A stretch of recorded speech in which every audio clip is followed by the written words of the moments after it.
क्या इमरान खान साहब वाकई अगले चंद दिनों में रिहा होने वाले? इमरान खान साहब की बहन को नहीं इतना पता जितना शेर अब्दुल मर्वत साहब को पता है। ISI के साबिक सरबराह की पेशी के तनाजुर में वजारत दाखिला के दफ्तर में सिक्योरिटी के बड़े सख्त इंतजाम किए गए हैं। डिलिबरेटली पाकिस्तान तहरीक इंसाफ का वकील जो है ना, जब केस की समाअत शुरू हुई है वहाँ पे आया ही नहीं। शेख रशीद खुद कितनी बार वजीर रह चुके हैं, क्या आप शेख रशीद को मासूम लोगों की कैटेगरी में रखेंगे? उन्हें कोई मसला नहीं। शुएब शाहीन कौन है मेरा नाम लेने वाला? कोई और ना बताए कि जनाब ये बाकी बंदे किधर गए। ये बिल्कुल वो वाली बात है कि नहीं जी हमने नहीं देना इंसान। चीफ जस्टिस पूछ रहे हैं इमरान रियाज कौन है। I am shocked.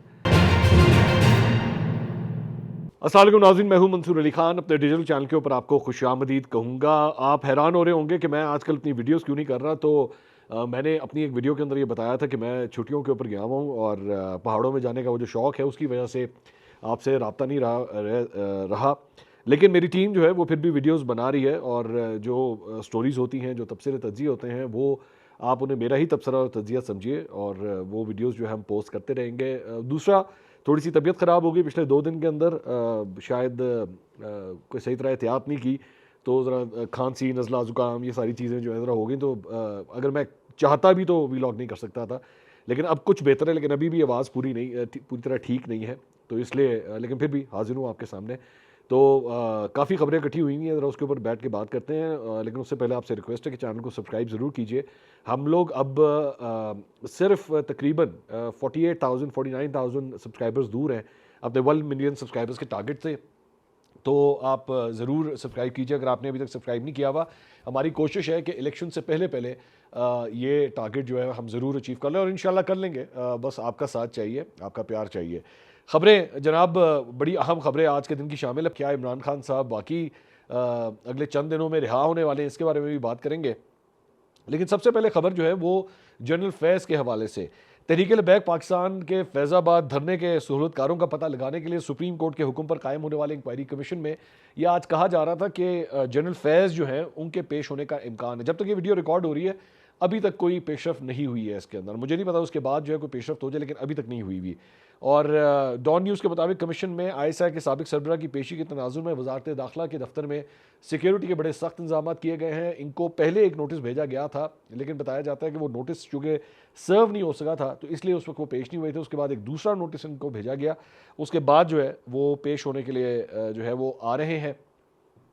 इस सिलसिले में वजारत दाखिला की आज सिक्योरिटी जो है वो काफ़ी टाइट रखी गई है। रेंजर्स, पुलिस एहलकार सारे जो है वहाँ पे तैनात किए गए हैं और गैर मुतल्लका अफराद का आना जाना भी जो है वो बंद कर दिया गया है, क्योंकि साबिक DGSI वहाँ पे आ रहे हैं। इसमें यह भी कहा गया था कि कमीशन अपने क़याम के 2 माह के अंदर अंदर जो है वो अपनी रिपोर्ट पेश करे। लेकिन अब देखते हैं कि इस सिलसिले में क्या होता है। तरीकाकार ये है कि हाजिर सर्विस और रिटायर्ड जो फ़ौजी अफसरान हैं, बेसिकली उनको बुलाने के लिए आपको जो है वजारत दिफा के ज़रिए ही जाना पड़ता है। तो इसलिए ये नोटिस जो है इनको वहाँ से सर्व हुआ है। वजारत दिफा का अमला ज़ाती हैसियत में नोटिस भेजता है ताकि दुरुस्त शख्स तक उसकी तामील यकीनी बनाई जा सके। फैज़ हमीद के मामले में इंक्वायरी कमीशन के सेक्रेटरी ने तरीक़ाकार बताए बगैर नोटिस वजारत दिफा को भेजा, इसलिए पहला नोटिस दुरुस्त शख्स तक नहीं पहुँचाया जा सका। अवाम के लिए ये मामला बायस दिलचस्प है कि साबिक ISI चीफ इंक्वायरी कमीशन को क्या बताएंगे, क्योंकि कई लोगों को शक है कि वो फैज़ाबाद धरने के मास्टरमाइंड नहीं तो सहूलतकार जो है वो ज़रूर है। 5 साल कबल ये धरना 1 माह 10 दिन तक जारी रहा था। हुकूमत और TLP के दरमियान तय पाने वाले मुआहदे के दस्तखत कुनिंदा बनने की वजह से फैज़ हमीद तनकीद का निशाना बने थे। तो ये पाकिस्तान है भाई। पाकिस्तान में आपके लिए ये हो सकता है कि अगर आपको नोटिस ना मिले और चाहे मिले या ना मिले, लेकिन आपके खिलाफ कार्रवाई शुरू हो सकती है। यहाँ पे अगर नोटिस नहीं सर्व हो तो कोई मसला नहीं, दूसरा भी सर्व किया जा सकता है। ओहदा भी तो देखे ना भाई। अब आप तो DGSI नहीं है, मैं तो नहीं हूँ, तो साबिक DGSI, तो इस तरह तो नहीं हो सकता। इसके अलावा इंसदाद दहशतगर्दी अदालत में अली जैदी साहब जो है वो पेश हुए। अली जैदी साहब जो है वो छड़ी का सहारा लेते हुए लंगड़ाते हुए अदालत में पेश हुए और बताया, ये खबर आ चुकी हुई थी आज से चंद हफ्ते पहले कि उनका पाँव जो है वो फ्रैक्चर हो गया है, तो इसलिए ज़्यादा वो सोशलाइजिंग भी नहीं कर रहे। तो इस हालत के अंदर जो है उनको देखा गया। इससे पहले लास्ट टाइम जो पब्लिक अपीयरेंस उनकी हुई थी वो इस्तेकाम पाकिस्तान पार्टी के फंक्शन के अंदर उनको देखा गया था और अब जाके वो नज़र आए हैं। आई एम सॉरी, मैं अभी भी खांस रहा हूँ, बड़ी माजरत इसके लिए। कराची के जुडिशल मजिस्ट्रेट जुनूबी ने सिटी कोर्ट से हसान न्याजी को फरार कराने के केस की समाअत की, जिस सिलसिले में पुलिस ने हलीम आदिल शेख को अदालत में पेश किया, जबकि अली जैदी भी अदालत के रूबरू पेश हुए। समाअत के दौरान पुलिस के तफ्तीशी अफसर ने अदालत को बताया कि मुलजमान पर हसान न्याजी को सिटी कोर्ट से फरार कराने का इल्ज़ाम है और उनके खिलाफ मुकदमा थाना सिटी कोर्ट में दर्ज है। अदालत ने अली जैदी और हलीम आदिल शेख पर फर्द जुर्म आयद कर दी। ताहम दोनों मुलजमान ने सेहत जुर्म से इनकार किया, जिस पर अदालत ने आइंदा समाअत पर केस के गवाहान को तलब कर लिया और केस की मजीद समाअत 6 जनवरी तक मुलतवी कर दी। इसके अलावा शेर अफजल मरवत साहब ने जनाब एक और प्रेडिक्शन दी है। मुझे लग रहा है शेख रशीद साहब जो है वो पाकिस्तान तहरीक इंसाफ से ज़रा साइड पे हो गए हैं, तो शेर अफजल मरवत साहब जो है ना वो फ्यूचर प्रेडिक्ट करना शुरू हो गए हैं। उन्होंने जनाब एक दफ़ा फिर से कहा है कि इमरान खान 20 दिनों में जेल से बाहर होंगे और इलेक्शन से पहले बाहर होगा। मैंने कभी आप लोगों को गलत बात नहीं की, ना मैंने कभी पीटीआई के लोगों को गलत उम्मीद दी है। मैं पूरी जिम्मेदारी से समझता हूँ कि 20 दिन में, अभी वो ये बात कर ही रहे थे तो उनसे सवाल हुआ कि आज 2 जनवरी है, इसका मतलब है कि 22 जनवरी को खान साहब बाहर होंगे। तो शेर अफजल मरवत साहब ने फिर यहाँ पे जो है ना असल काम खेला। उन्होंने कहा बाहर होंगे अगर किसी और ने ढकोसले में, फ्रॉड में, चीटिंग में धोखा करके कोई और केस ना बना दिया और उसमें गिरफ्तार ना किया। ऐ तो कमाल है कि वैसे तो बाहर होंगे लेकिन अगर कोई और केस में गिरफ्तार हो गए तो फिर मैंने नहीं पता कैसा कमाल है। तो उन्होंने कहा ये तो केसेस ही कोई केस नहीं है, बहुत मामूली केस है, साइफर भी एक ढकोसला था, बस इसमें हवा भर दी गई है। इनसे सवाल हुआ कि खान साहब की बहन जो है अलीमा खान साहबा, वो तो कहती हैं कि खान साहब अंदर ही हैं, कोई उम्मीद ना रखें। वो तो कहती हैं कि बाहर हम केस करेंगे। तो शेर अफजल मरवत साहब ने कहा ये उनकी अपनी सोच है, मतलब वो इमरान खान साहब की बहन से जो है, उनकी बहन को नहीं इतना पता जितना शेर अफजल मरवत साहब को पता है। ठीक है, ठीक है। अच्छा जी, इसके अलावा सुप्रीम कोर्ट ने खैबर पख्तूनख्वा असेंबली के हल्का पीके 91 कोहाट में रिटर्निंग अफसर की मुअत्तली का पेशावर हाईकोर्ट का फैसला कलअदम करार दे दिया। दौरान समाअत चीफ जस्टिस ने कहा कि आप अपनी मर्जी का रिटर्निंग ऑफिसर लगवाना चाहते हैं, मुझे लगता है कुछ हथकंडे इस्तेमाल हो रहे हैं ताकि इंतखाबात ना हो और ताकि इंतखाबात ना हो। एक रिटर्निंग अफसर बीमार हुआ, दूसरा लगा दिया गया। पेशावर हाईकोर्ट ने ठोक कर तकर्रुर मुअत्तल कर दिया। पेशावर हाईकोर्ट के जज ने नोटिस जारी करना भी मुनासिब ना समझा। सुप्रीम कोर्ट ने पेशावर हाईकोर्ट के फैसले के खिलाफ इलेक्शन कमीशन की अपील मंजूर कर ली। दौरान समाअत चीफ जस्टिस ने कहा कि समझ नहीं आ रही इलेक्शन कमीशन को सुने बगैर कैसे अदालतें फैसला कर रही हैं। ये बड़ी अजीब बात है, क्या आप चाहते हैं कि पूरा इलेक्शन ही रुक जाए? समझ नहीं आती गैर ज़रूरी दरख्वास्तें क्यों दायर की जाती हैं। अब ये जो रिमार्क्स आ रहे हैं ये बड़े इंटरेस्टिंग रिमार्क्स हैं। वो इसलिए ये इंटरेस्टिंग रिमार्क्स हैं कि इससे पहले बल्ले के निशान के ऊपर भी जो है पेशावर हाई कोर्ट ने बल्ला का निशान जो है वो पाकिस्तान तहरीक इंसाफ को वापस कर दिया था और उसके ऊपर बहुत तनकीद हो रही है। मुख्तलिफ सियासी जमातें जो हरीफ हैं पाकिस्तान तहरीक इंसाफ की, उनकी जानिब से तनकीद हुई। इलेक्शन कमीशन ऑलरेडी इसके खिलाफ जो है वो अपील दायर कर चुकी है। तो अब सुप्रीम कोर्ट भी जो है ये एक रिमार्क है, ज़हन में रखिएगा, दिस इज़ जस्ट रिमार्क। इसका मतलब ये नहीं है कि आने वाले दूसरे केसेस के अंदर भी जो है वो सुप्रीम कोर्ट ये इसी माइंड के साथ जो है वो उसे अप्लाई करेगी।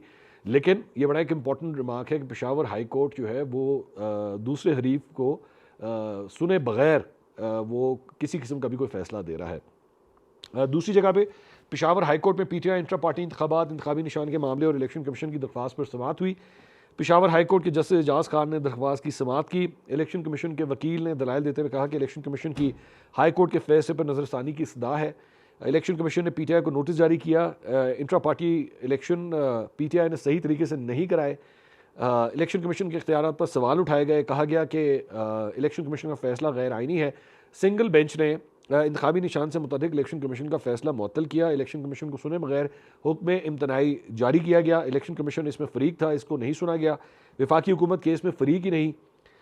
इलेक्शन कमीशन एक बाइख्तियार इदारा है, इसे अपने फैसले करने का इख्तियार है। उन्होंने जो रिलीफ दिया वो पूरा फैसला है, इसके बाद कुछ नहीं बचा। इलेक्शन कमीशन को सुने बगैर ऐसा फैसला नहीं दिया जा सकता। नाउ यू कैन अंडरस्टैंड, जो मैं थोड़ी देर पहले बात कर रहा था कि वही बात की जा रही है कि इलेक्शन कमीशन को नहीं सुना गया और उसे सुने बगैर जो है वो ये फैसला दे दिया गया। जस्टिस एजाज खान ने सवाल किया कि इस केस में दरख्वास्त गुजार पार्टी से कोई मौजूद है, तो इलेक्शन कमीशन के वकील ने जवाब दिया हमें कोई नज़र नहीं आ रहा। तो ये खबर तो पूरा दिन न्यूज़ चैनल्स पर चली है। मुझे नहीं लगता कि इनको ये पता नहीं होगा कि केस समाअत के लिए मुकर्रर है। हमारी सदा है कि 26 दिसंबर का ऑर्डर वापस लिया जाए, डिवीज़न बेंच कायम किया जाए ताकि केस की समाअत सही तरीके से हो सके। दोनों पार्टियों को सुने बगैर फैसला किया जाए, दोनों पार्टियों को सुनने के बाद फैसला किया जाए। एडवोकेट जनरल ने कहा कि हम इस केस में फ़रीक नहीं बनना चाहते, हम निगरान हुकूमत से ताल्लुक़ रखते हैं और हमारे लिए तमाम सियासी जमातें बराबर है, तो बराए मेहरबानी हमें इस केस से निकाला जाए। अगर हमें नोटिस जारी किया जाता है तो फिर अदालत की मुआवनत करेंगे। जैसे एजाज खान ने इस्तफसार किया कि वफाकी हुकूमत का भी यही मौक़िफ़ है, तो एडिशनल अटॉर्नी जनरल ने जवाब दिया जी हमारा भी यही मौक़िफ़ है। इलेक्शन कमीशन के वकील ने कहा कि आर्टिकल 199 के तहत हाई कोर्ट सिर्फ सूबे तक फैसला कर सकती है, इंट्रा पार्टी इंतखाबात पूरे मुल्क के लिए होते हैं।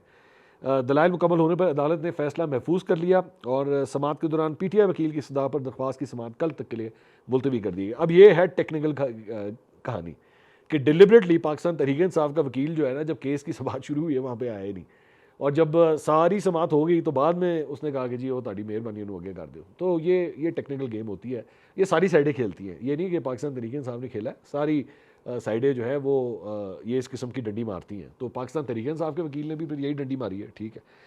अच्छा जी, इसके अलावा सुप्रीम कोर्ट ने पीटीआई की लेवल प्लेइंग फील्ड की दरख्वास्त पर तहरीरी फैसला जारी कर दिया, जिसमें कहा गया कि इंतखाबी प्रोग्राम में खलल डाले बगैर इलेक्शन कमीशन शिकायत दूर करे। दानियतदारी से मुनसिफाना इंतखाबात कराना इलेक्शन कमीशन की जिम्मेदारी है। फैसले में कहा गया कि मुनसिफाना इंतखाबात मुंतखब हुकूमत को कानूनी हैसियत फराहम करते हैं। शफाफ इंतखाबात जमहूरी अमल पर अवाम का एतमाद रखते हैं। सेहतमंद मुकाबले के लिए बराबरी का मैदान ज़रूरी है। इंतखाबात जबरी के बजाय अवाम की रज़ा के हकीकी अक्कास होने चाहिए। सुप्रीम कोर्ट ने कहा कि आज़ादाना और मुनसिफाना इंतखाबात का इनेकाद नताइज से ज़्यादा अहम है।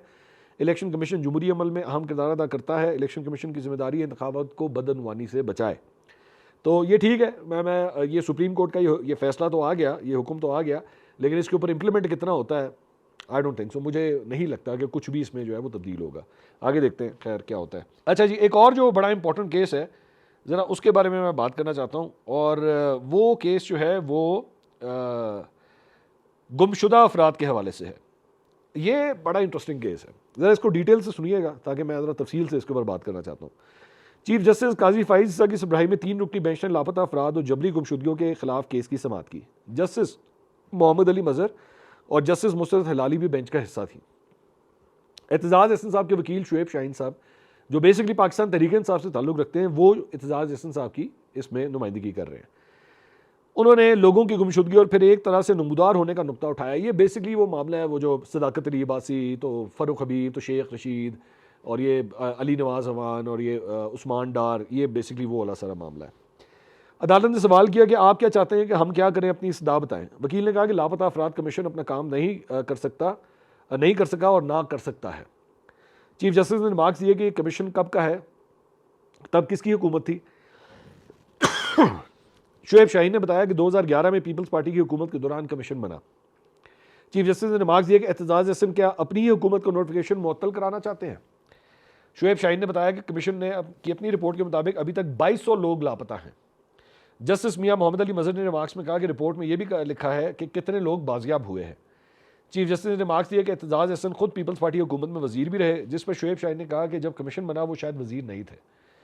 चीफ जस्टिस ने सवाल किया कि एतजाज़ हसन क्या इस वक्त भी पीपल्स पार्टी में है। शुएब शाहीन ने बताया जी वो अभी भी पीपल्स पार्टी में है। शुएब शाहीन ने शेख रशीद, सदाकत अली अब्बासी और दीगर की गुमशुदगियों का मामला भी उठाया। चीफ जस्टिस ने रिमार्क्स दिए कि क्या ये सब लोग खुद हमारे सामने दरख्वास्त गुजार बने हैं। क्या ये सब वो लोग हैं जो खुद वसाइल नहीं रखते कि अदालत आ सकें। आप इस मामले को सियासी बनाना चाहते हैं तो ये फोरम नहीं है। जो शख्स धरना केस में नजरसानी ला सकता है क्या अपना केस नहीं लगा सकता। कल शेख रशीद कह दें, उन्हें कोई मसला नहीं। शुएब शाहीन कौन है मेरा नाम लेने वाला। शेख रशीद खुद कितनी बार वजीर रह चुके हैं, क्या आप शेख रशीद को मासूम लोगों की कैटेगरी में रखेंगे। यानी चीफ जस्टिस का बेसिकली ये कहना था कि अगर इन लोगों को गायब किया गया है तो ये खुद आके पेश हो, ये खुद आगे कंप्लेनेंट बने, कोई और क्यों कंप्लेन कर रहा है। असल बात ये है। So now you can see कि पूरे पाकिस्तान को मतलब बच्चा बच्चा जानता है, 25 करोड़ अवाम को पता है कि ये लोग किस तरह गायब हुए, किस तरह आ गए, किस तरह इंटरव्यूज़ दिए, सबको पता है। लेकिन चीफ जस्टिस को इस बात के ऊपर एतराज़ है कि ये खुद में आए, खुद आके मेरे सामने खड़े हों। बिल्कुल यही सवाल मैंने निगरान वज़ीर आज़म नवारुल हक काकड़ से भी किया था, और मैंने उनसे भी कहा था जी ये लोग गुमशुदा वगैरह हो रहे हैं, तो इसका जो है वो क्या कहते हैं, आपने को पता कराया कि चिल्ला काटने के लिए किधर जाते हैं। तो उन्होंने कहा कि जी बात यह है कि शेख रशीद ने तो कुछ नहीं कहा। तो ये अब मतलब तावील क्या है एंड के ऊपर कि जी आप खुद आके कंप्लेंट करें तो ठीक है, कोई और ना कंप्लेंट करे, कोई और ना बताए कि जनाब ये बाकी बंदे किधर गए हैं। वैसे अजीब बात है, मैं आई एम शॉक्ड कि इस किस्म का रिमार्क जो है ना वो दिया जा रहा है, और इस केस को यहां से पकड़ा जा रहा है। सियासी फायदा है या नहीं है, इररिस्पेक्टिव, ऑब्वियसली पॉलिटिक्स होगी इसमें कोई दो राय नहीं है। पॉलिटिक्स होगी, बेशक होगी, लेकिन सवाल यह है कि आपने पॉलिटिक्स को तो नहीं देखना। आपने देखना है कि क्या एक बंदा गायब हुआ, क्या उसकी फैमिली कोर्टों में जाती रही, क्या उसकी फैमिली ने जा जाके उसको ढूंढा, या नहीं ढूंढा? ये क्या बात हुई कि आप ये कहेंगे जी वो बंदा जो है, अब वो बंदा अगर किसी मजबूरी की वजह से सामने नहीं आ रहा, मतलब don't tell me this thing कि जी उसको कोई मजबूरी नहीं है, और वो तो हंसी खुशी जो है वो जॉयलैंड गया था यहाँ पे राइडे लेने के लिए, और 2-3 हफ्ते की राइडे लेके या वो कैंपिंग करने गया हुआ था, फेरी में डोज गया हुआ था भाई, वहां पे जो आके वेकेशन कर रहा था, जिस तरह मैं कर रहा हूँ ना, वो भी वेकेशन करने गया हुआ था शुमाली इलाका जात के अंदर, और अब वापस आ गया। ये बिल्कुल गलत बात है, ये बिल्कुल ही गलत बात, ये बिल्कुल वो वाली बात है कि नहीं जी हमने नहीं देना इंसाफ, तो ये जो मर्जी कर लो।